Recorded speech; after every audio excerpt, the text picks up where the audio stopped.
સુનિશારમ સારમ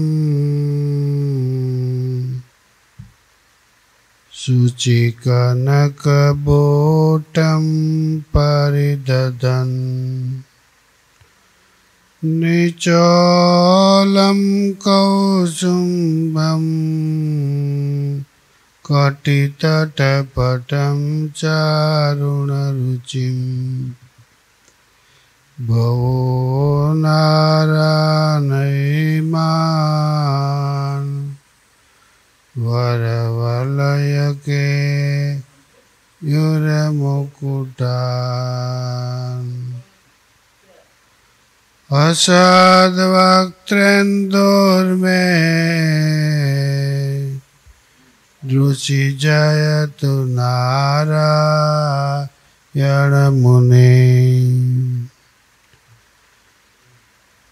વર્ણિવેશરમણીયદર્શનમ મંદહાસ્યરુચિરાનનાંબુજમ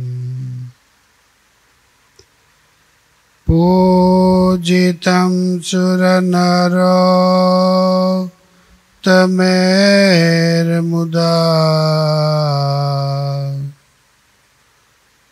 ધર્મનંદનમહં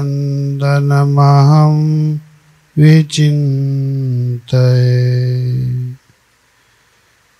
ઓમ અવતારિણે પૂર્ણપુરુષોત્તમાય નીલકંઠાય નમો નમઃ. અવતારિણે શ્રી સ્વામિનારાયણાય ભગવતે નમો નમઃ. શ્રી ગુરવે નમો નમઃ. બોલો સ્વામિનારાયણ ભગવાનની જય. હરે કૃષ્ણ મહારાજની જય. જોગી સ્વામી મહારાજની જય. જય સ્વામિનારાયણ.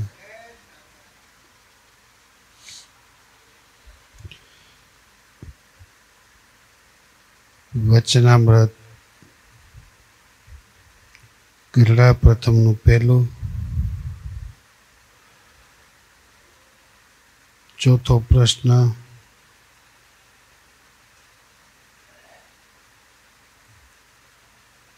વળી હરિભક્ત ઠક્કર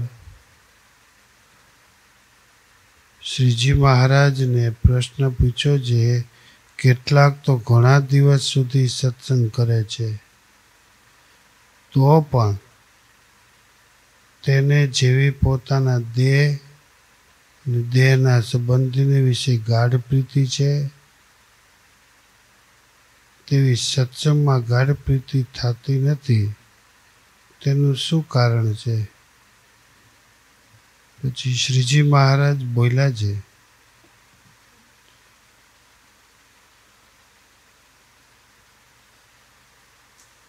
એને ભગવાનનું મહાત્મ્ય પરિપૂર્ણ જાણવામાં આવ્યું નથી. જે સાધુને સંગે કરીને ભગવાનનું મહાત્મ્ય પરિપૂર્ણ જાણવામાં આવે છે તે સાધુ જ્યારે પોતાના સ્વભાવ ઉપર વાત કરે છે ત્યારે તે સ્વભાવને મૂકી શકતો નથી. તે વાતના કરનારા જે સાધુ તેનો અવગુણ લે છે. તે પાપે કરીને સત્સંગમાં ગાઢ પ્રીતિ થતી નથી. કાં જે અન્ય સ્થળને વિશે જે પાપ કર્યા હોય તે સંતને સંગે કરીને જાય અને સંતને વિશે જે પાપ કરે છે તે પાપ તો એક સંતના અનુગ્રહ વિના બીજા કોઈ સાધને કરીને ટળતા નથી. તે શાસ્ત્રમાં કહ્યું છે જે અન્ય ક્ષેત્રે કૃતમ પાપમ तीर्थक्षेत्रे विनश्यति तीर्थक्षेत्रे कृतं पापं वज्रलेपो भविष्यति। તે માટે સંતનો અવગુણ લે ન લે તો એને સત્સંગમાં ગાઢ પ્રીતિ થાય. ઇતિ વચનામૃતમ ગરડા પ્રથમનું પહેલું.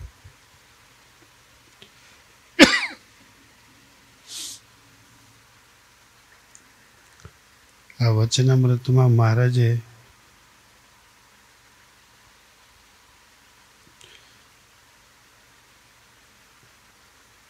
પેલી ભૂમિકા તો એ બાંધી કેટલા દિવસ ત્યાં સત્સંગ કરે છે.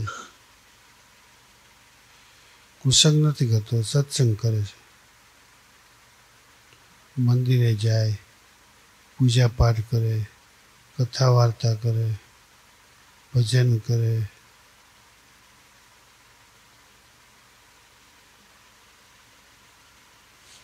આવો આવો આવો.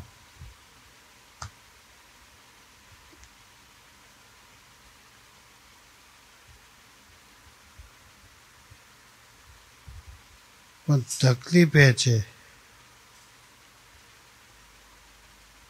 ગાઢ પ્રીતિ નથી થતી. કેવી નથી થતી? બે દ્રષ્ટાંતો આપ્યા. ઉપર ત્યાં બેહો એટલે તમે બધા ઉપર ના ઉપર બે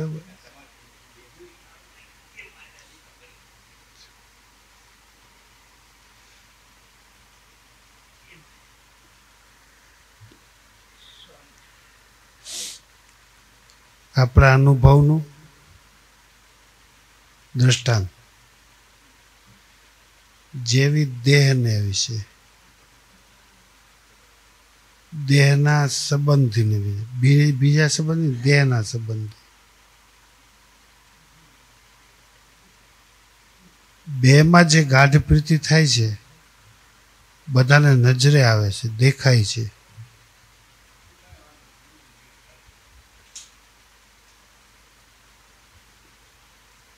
મુક્તાનંદ સ્વામી કે પણ એવી ગાઢ પ્રીતિ થતી નથી. એનું કારણ શું છે? અનુભવનું દ્રષ્ટાંત છે, જાણેલું છે, માણેલું છે, અનુભવેલું છે. જાગ્રત, સ્વપ્ન અને સુષુપ્તિ ત્રણેય અવસ્થામાં એમાં પ્રીતિ થાય જ છે. પહેલી ભૂમિકા બાંધી કે સત્સંગમાં નથી થતી.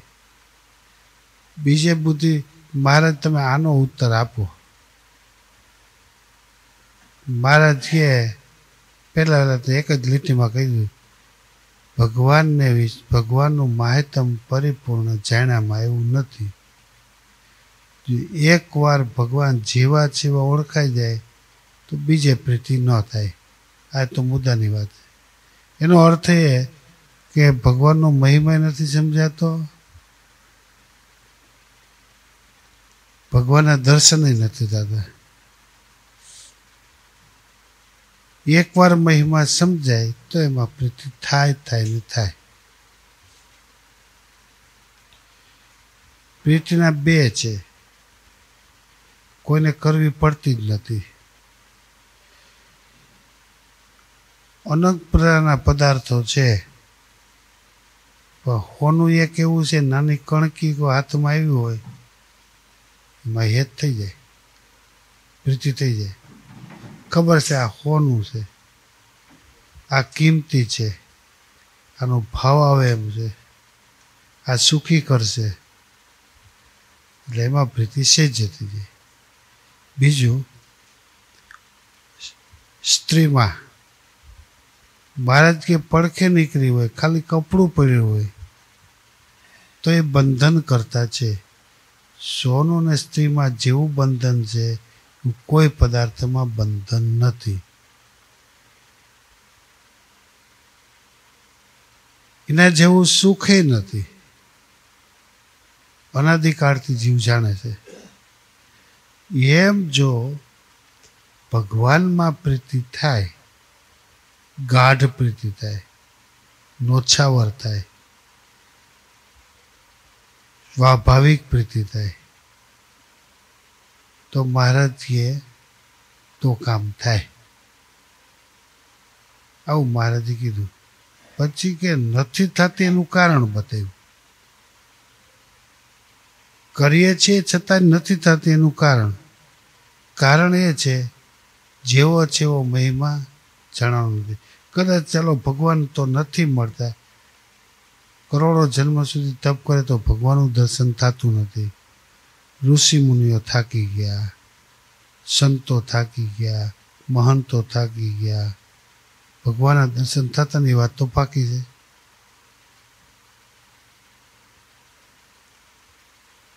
શ્રદ્ધા ક્યાં સુધી રાખવી? શ્રદ્ધાય તૂટી જાય. કસોટી કરે ભગવાન કરે, પૂરી કસોટી કરે તોય ભગવાનના દર્શન નથી થતા. હાલો ભગવાન તો પછી બીજો ઉપાય છે. વાત કરનાર જે ભગવાનના સાધુ ભગવાનના ભક્ત છે, જે વાત કરે છે આપણા હિતની કરે છે, સુખની કરે છે, આત્મીયતાની કરે છે, છતાં પણ એ મનાતી નથી. હાલો કદાચ ન મનાય તો પૂરું થઈ ગયું. મનાતી નથી એથી અટકી જાય તો વાંધો નહીં. મનાતી નથી, વાત કરનારા જે એનો અવગુણ લે છે. આ બીજો દોષ આવ્યો. અવગુણ લે એ પાપે કર્યું, ઓલું પાપ નથી નડતું. વાત કરનારા છે એ પાપે કરીને એને ગાઢ પ્રીતિ થતી નથી. નુકસાન કેવડું મોટું થાય કે એને અવગુણ લે છે તો એક વાત સમજી લો કે તીર્થક્ષેત્ર છે એ પાપને ધોવે છે. અન્ય ક્ષેત્રે કૃતમ પાપમ.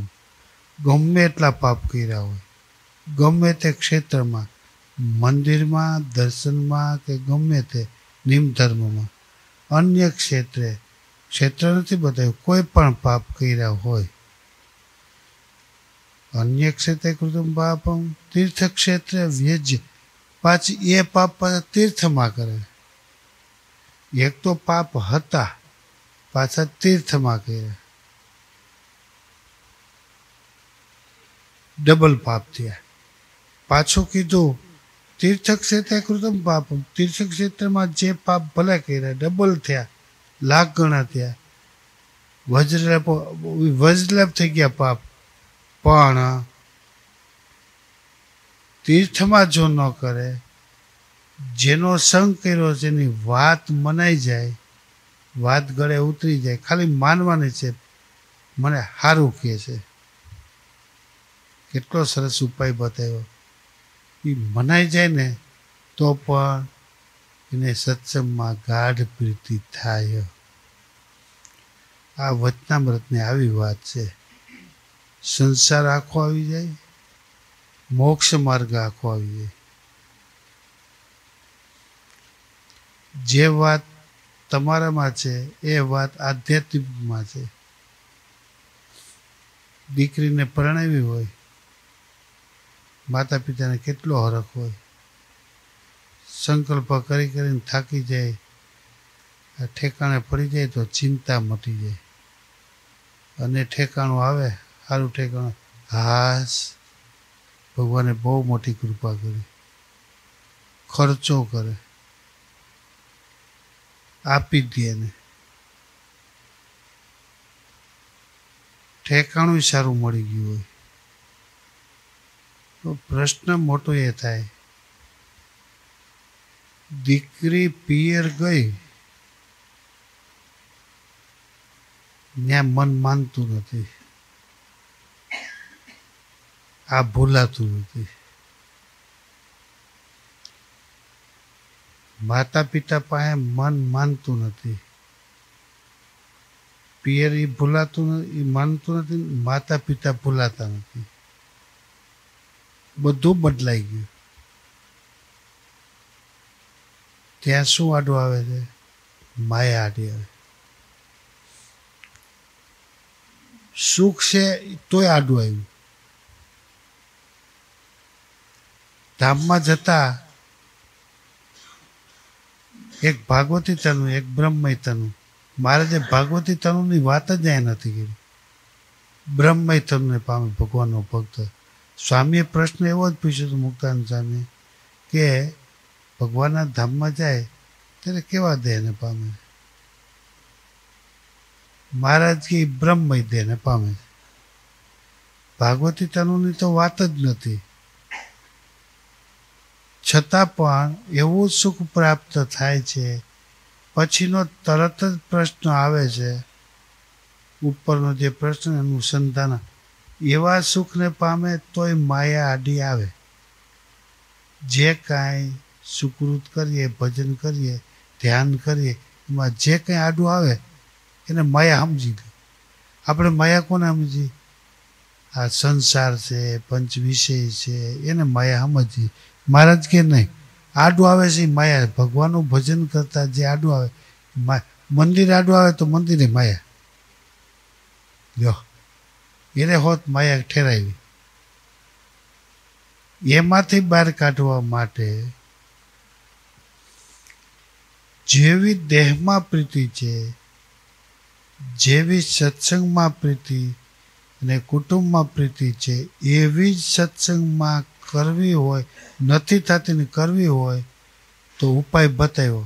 વાત કરનારા છે ને ખાલી અભાવ ન આવે ને તો કામ થઈ જાય. બહુધા તો સંસાર માર્ગમાં એવું છે, આધ્યાત્મિક માર્ગમાં એવું છે, જેનો તમને યોગ થયો એનો જ અભાવ આવે, બહારનો અભાવ આવતો નથી. આવું હોય છે. જ્યાં મહારાજે જન્મ લીધો, જેને પોતાનું કુળ બનાવ્યું, પોતાની સંપત્તિ હોપી દીધી, અરે દત્તક પુત્ર તરીકે લઈ લીધા, પોતાનું કુળ, સંસારને તો સુખી કર્યું. વાતું કરતા આ તો બાબરીઓ ભૂતવશ કર્યો તેને, કંઈક ઊભું કર્યું હતું. પણ જેવું ધર્મકુળ આવ્યું, મહારાજે જો આ અમારું કુળ છે, ભગવાનનું કુળ આવ્યું અને એને હોપી દીધું. તમે તમારી દીકરીને હોપી દીધું, હવે તારું કુળ આ છે. જ્યાં જન્મ થઈ રહ્યો એ કુળ નથી હો. જે તમે હોયપા, જેને કાંડું હોયપું, એ તમારું કુળ માનજો.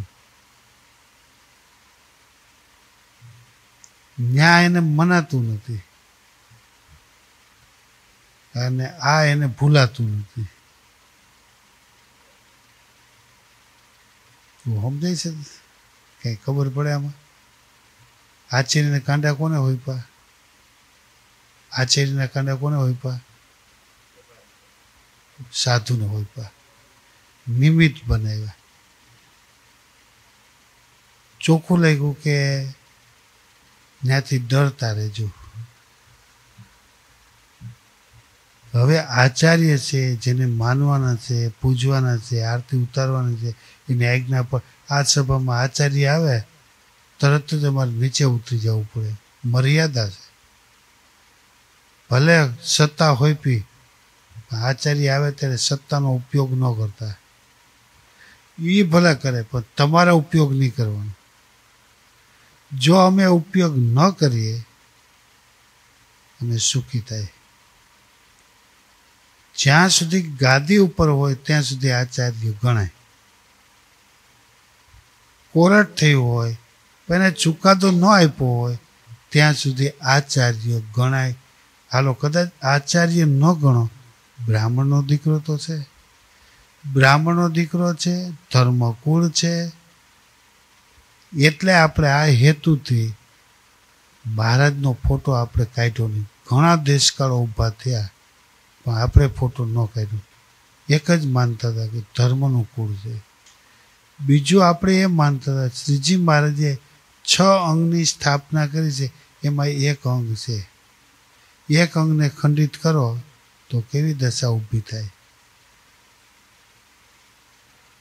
માટે એને મહારાજે સત્તા હોપી, એમાં સંતોને હોપી. એમ હરિભક્તોને હોપી છે, છતાં ત્રણેયને હોપી છે. ભાગ ત્યાગ નથી કર્યો. સંતોને મહારાજને હોપી, હરિભક્તો નથી. હરિભક્તો છે એ મહારાજનું હૃદય છે.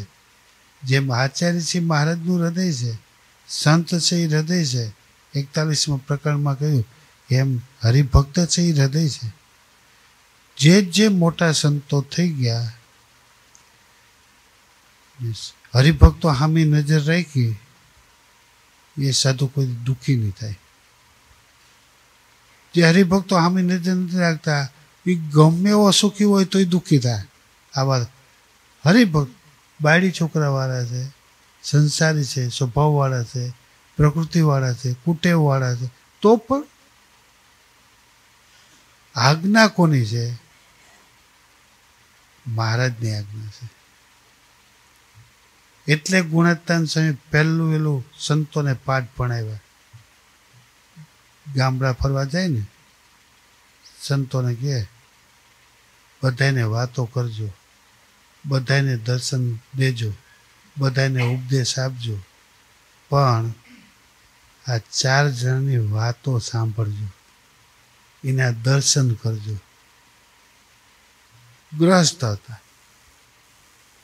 આચાર્ય નહોતા. ગ્રહસ્થની ગુણાત્તાન સ્વામી સંતોને, હરિભક્તો નહીં, સંતોને આજ્ઞા કરી આ 4 જણાના દર્શન કરવા જાજો. એ કેમ આજ્ઞા કરી? એ જ જોગી સ્વામીએ રીત અપનાવી. છઠ ગુરુ મહિષાની ત્યાંથી પત્ર લખ્યો. અભણે અભણ ઉપર પત્ર લખ્યો, સમજુ ઉપર નહીં. પત્ર હજી એ છે. તમે બધાએ બીજું કાંઈ નહીં, તમને જે કાંઈ થાય ને એક મુઠ્ઠી તમે ભગવાનને આપજો. મુઠ્ઠીમાં શું વળે ભાઈ? મુઠ્ઠી કેવડું કામ કરે એ ખબર નથી આપને. બહુ મોટું કામ કરે. એ મુઠ્ઠી જો આપી, એ મુઠ્ઠીની લાખો મુઠ્ઠી થાય. તેને શું દેખાતું છે? તમે ભગવાનને આપશો તો સાધુ હારે પ્રીતિ થાય, આત્મીયતા થાય. અને એ આખા ગામને સાધુ હારે પ્રીતિ છે. ભોગ આપ્યો છે એ જોગી સ્વામીની કૃપાથી. દેખાતું નથી તો કેટલું મોટું કામ થયું. ખરેખર સમજાય છગનભાઈ? કેવડી મોટી વાત છે. આ જ વાત વચનામૃતમાં શ્રીજી મહારાજ કરે છે. આચાર્યને જો તેમ કીધું એમ તમારી દીકરી, એક બાજુ આચાર્ય છે, એક બાજુ દીકરી છે, એક બાજુ સાધુ છે, એક બાજુ સત્સંગી છે. વાણો તાણો બંધાયેલા છે બધા, પણ એ વાત ગળે નથી ઉતરતી, એટલે ગાઢ પ્રીતિ થતી નથી. પછી બધાની વાત નથી, પાછી ચોખવટ કરી છે.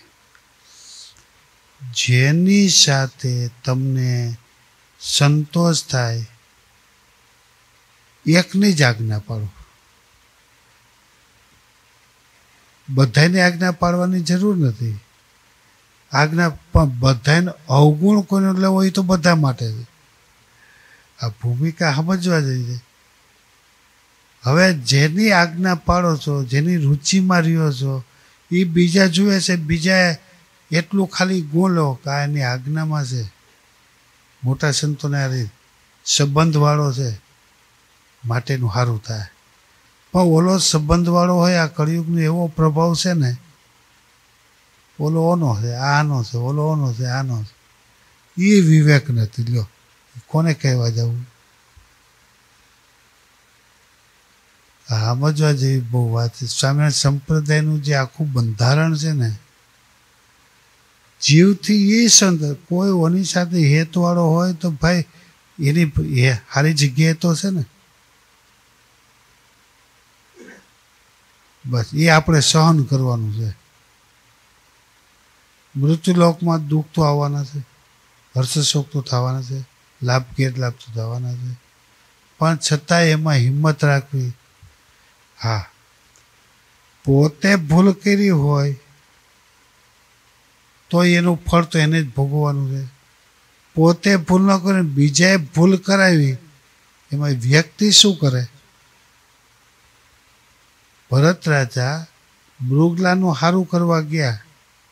ભરત રાજાની ભૂલ નથી, બાપડું મરી ગયું હતું, એની માં મરી ગઈ. બકલાને પેલા બચ્ચાને ઉઠાવી અને પોતાની પર્ણકુટીમાં લઈ ગયો. એને દૂધ પાયું, એનું રક્ષણ કર્યું. કોઈ મારી તો નહીં નાખે ને. હવે ભરત રાજાએ દયા કરીને એનું રક્ષણ કર્યું, તો ભરત રાજાની કઈ ભૂલ, કઈ વાક, કઈ ગુનો હતો નહીં. પણ એમાં બંધન થઈ ગયું, આનું સારું કરવું બંધન થઈ ગયું, એટલી ભરત રાજાની ભૂલ. પણ એનું બંધન થઈ ગયું, એને હિસાબે એને દંડ ભોગવવો પડ્યો. એમ ત્યાગી હોય કે ગ્રહસ્થ હોય, બંધન થાય તો એનો દંડ ભોગવવો પડે. અહીંયા મહારાજ એમ કે એમાં બંધન ન કરો, વચનામૃત કે બંધન ન કરો સે સુખ કરતા. પણ જો બંધન થઈ જશે તો એ આપને નડશે. મધ્યના 13 ઉપર અહીંયા ખૂબ વાત કરી. મહારાજ કે અમને એમાં પ્રીતિ નથી થતી, બંધન નથી થતું, કારણ કે છે હોનું રાખ્યા જેવું છે. ત્યાગનું એમ ધર્મજ્ઞાન વૈરાગ ભક્તિ હોના જેવા છે, રાખો. પણ એમાં જો બંધન થઈ જાય ને તો હોનું છે એ જ તમને દુઃખરૂપ થાય. એમ ઘણી વખત આપણે સારું કરવા જઈએ અને ભૂંડું થાય. કોનું? સારું કરનારાનું ન થાય. જે સારું કરવા ગયો એમાં બંધાઈ ગયો માટે એને દુઃખ આવ્યું છે. એની ભૂલથી દુઃખ નથી આવ્યું. જેમ ભરત રાજાને દયા કરીને બંધન થયું અને દુઃખ આવ્યું, એવી રીતે દુઃખ આવે. પણ એનું ધામ નહીં મળે. ધામ તો મળશે જ, એવી આશા ન રાખી. ભગવાન કે ગમે એવો હોય તો પણ ધામ તો ભગવાનનું મળે. કાં ભાગવતીતનું મળે, કાં બ્રહ્મહિતનું મળે, કાં સ્વર્ગ મળે, પણ ધામ તો એને મળે. એમાં પેલું વચનામૃત એવું છે કે કાયમ માટે ગા ગા કરીને કાયમ જુદા જુદા દ્રષ્ટાંતો આપીને તો આની એ જોડ થાય. સાક્ષર સંહિતામાં ખાલી હરિભક્તની જ વાત કરી, સંબંધવાળાની. સ્વામી કે અમે એક જ કડી ઉપર આખી સાક્ષર સંહિતા રચી છે. રવિ મંડળમાં રાત તણું દુઃખ ન પામે. હવે એમાં દુઃખ હોય તો આખી દુનિયા જાણે છે. જ્યાં સૂર્યનો ઉદય થાય ત્યાં અંધારું હોય ન જ હોય. એમાં જ્યાં દ્રવ્ય હોય ત્યાં દુઃખ હોય ન હોય. પારસ પામે ધન દુર્બળ, બીજું દ્રષ્ટાંત આપ્યું. જેને પારસમણી હાથમાં આવી ગયું હોય ત્યાં દુર્બળતા હોય જ નહીં. તેમ એ બે દ્રષ્ટાને યાદ રાખો. તેમ પ્રગટ પુરુષોત્તમને જે મળે, આ જે પ્રગટને મળ્યા એમાંથી આ આખું બ્રહ્માંડ બેઠું થયું. છઠ પ્રગટને કોણ મળ્યું? અક્ષર. અક્ષર સામે કોને જોયું? મહાપુરુષે. મહાપુરુષ સામે કોને જોયું? પ્રધાન પુરુષે. પ્રધાન પુરુષ સામે કોને જોયું? પ્રકૃતિએ. પ્રકૃતિ સામે કોને જોયું? સત્વગુણે. સત્વગુણ આખું વચનામૃતમાં આવે છે. એમ કરતા કરતા કરતા તારતમ્યપણું છઠ ગ્રહસ્થ સુધી લાવ્યા. બધાએ જોયું. એ બધા સંબંધવાળા છે. તમે આજે કે કાલે પ્રથમનું 51 વચનામૃત, ભગવાનનો નિશ્ચય ભગવાન વતે જ થાય. આ ખાલી આખા વચનામૃતમાં સમજો જેવો આ છે. ભગવાનનો નિશ્ચય તો ભગવાન બે થયા. એક નિશ્ચય કરનારો, એક નિશ્ચય જેનો કરવો છે તે. ભગવાનનો નિશ્ચય ભગવાન વતે જ થાય. ખાલી એનો પ્રશ્ન એક સમજી લેજો, બહુ સમજવા જેવો છે. પ્રથમનું 51મું વચનામૃત, આ પ્રથમનું પહેલું, ઓલું પ્રથમનું 51. ભગવાનનો નિશ્ચય ભગવાન વતે જ થાય. બીજો ભગવાન હોય તો ભગવાનનો નિશ્ચય કરી શકે ને? ભગવાન તો એક જ છે ને ભગવાનનો નિશ્ચય કેમ થતો હોય છે? શંકા થાય કે ન થાય? હવે કોને ભગવાન ઠેરાવ્યા? એ નિમિત્ત જેને બનાવ્યા છે, એ સંબંધવાળા છે. જેમ તમારી દીકરીને સંબંધ તમે કર્યો છે, એ ખાલી માનવાનું છે મારા માતા પિતાનું યોગ થઈ ગયું. માતા પિતાએ જવાનું નથી, આવતી રહે તો દુઃખી થાય, પણ માનવાનું છે. અને કળી છે, છો તો એક ને દિશો છો દોય, એનો ભેદ જાણે જન કોઈ. એક માતા પિતા અહીંયા છે, એક માતા પિતા જ્યાં પિયર ગયા ત્યાં છે. એ બેને એક માને તો એ કોઈ દી એને દુઃખ થાય જ નહીં. એક ભગવાન તખતમાં બિરાજે છે, એક પૃથ્વી ઉપર છે. પણ એને ભગવાન છે નહીં, પણ ભગવાન માનવાના છે. માની લ્યો, ભગવાન જે છે એ જ છે. બે ભગવાન થતા જ નથી, ભગવાન એક જ છે. માનવાના છે, જેથી કરીને એ કોઈ દી દુઃખી ન થાય. તમે પેલું 51મું વચન તો વાંચજો, વાંચીને બહુ શાંતિથી વાંચજો. કલાક કેમ વહી જાય ખબર નહીં પડે એટલું. પછી પ્રીતિ જોરદાર થાય, નોછાવર પ્રીતિ થાય, અદ્ભુત પ્રીતિ થાય, અદ્વિતીય પ્રીતિ થાય. એની કલ્પના નહીં કરી શકીએ એવી પ્રીતિ. ગમે એવો તમને સ્વભાવ પર વાત કરે તોય તમને એનો અભાવ નહીં આવે. આવી પ્રીતિ એવી પહેલી વચનામૃતની વાત છે. હો સારું, એવો ભગવાનના ભક્ત સાથે હેત થઈ જાય ને તો આપણું કામ થઈ જાય. સહજાન સ્વામી મહારાજ. સ્વામિનારાયણ નારાયણ નારાયણ, સ્વામિનારાયણ નારાયણ નારાયણ.